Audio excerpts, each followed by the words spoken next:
go through. Yeah. So socialization, I think, is what helps us to transition from one stage to the next, from one phase of development to the next. And as you rightly put it, for a long time, we never had social media as an agent of socialization. We had the family, we had the school, the society. But now, social media has taken that space. Yeah. And then, the change of values and norms and the exposure people are getting is totally different. Yeah. But humans remain the same. We are creatures of habit. And I think, in my opinion, we don't learn much from what we are taught, even as we are growing up. It's from what we see. We mop, we absorb things. Yeah. Because you can train your kid to do what you want them to do, but the best way they will learn is when they see you do what you do. Absolutely. So the home setting remains a major, orientation and socialization agent. Where would you say, in terms of shift, where are we as a Kenyan community in terms of sustaining an environment that inculcates values, and belief systems that are worth keeping?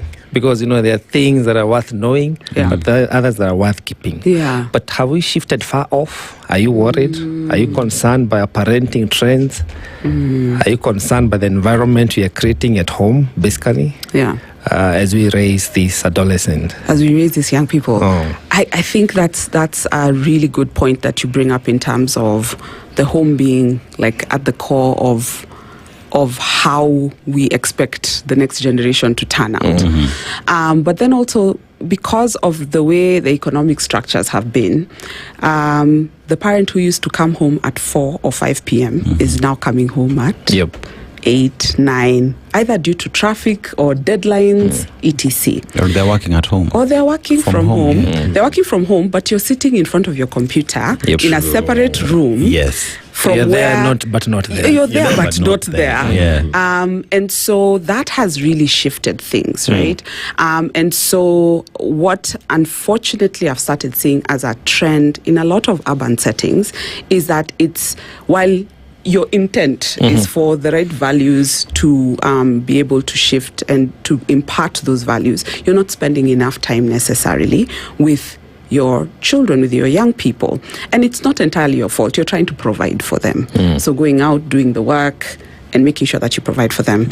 So then they're left with caregivers. They're left with nanny. They're left with screens to be able to do a lot of the educating, value setting, as in system, that sort of element.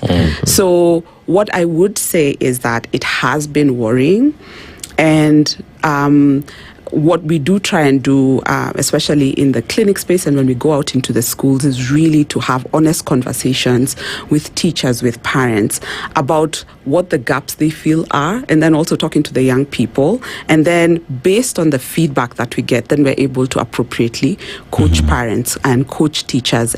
So home environment, school environment, because these are the places where they get their main value systems, and a lot of them are mostly healthy, so they don't necessarily land in the hospital. So the guys who get to see them the most, we're having to reteach and re-educate and support them in terms of, okay, yes, you have this big workload, you really want to provide for these young people in this way, but how do we ensure that you're still present? Okay. So in our traditional settings, especially for boys, like these, when they go for circumcision, they're taken for a week. Yeah.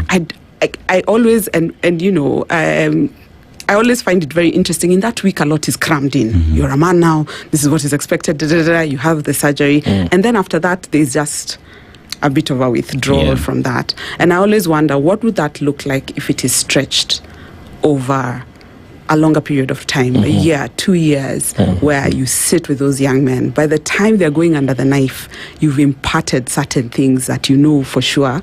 We're on the same page about these things. You understand what this cut is about. Okay. Yeah.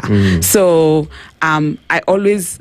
And I know people time holidays. And in holidays, now that it's 2-3 weeks. Yes. Intervention. In 1 week, and then you go and recover the rest. Exactly. But then, you find that with that model in mind, because that's our traditions, with that model in mind, how do we then expand that much more, so that you're able to just continue to do that in the home setting. All right. Yeah, so yes, we are worried, but I'm finding a lot more people in the school spaces, in hospital spaces, just really trying to educate, to be able to empower and coach parents, caregivers, how to be able to mitigate that better. Daktari, I mean, in my little interaction with these young ones, they're very aware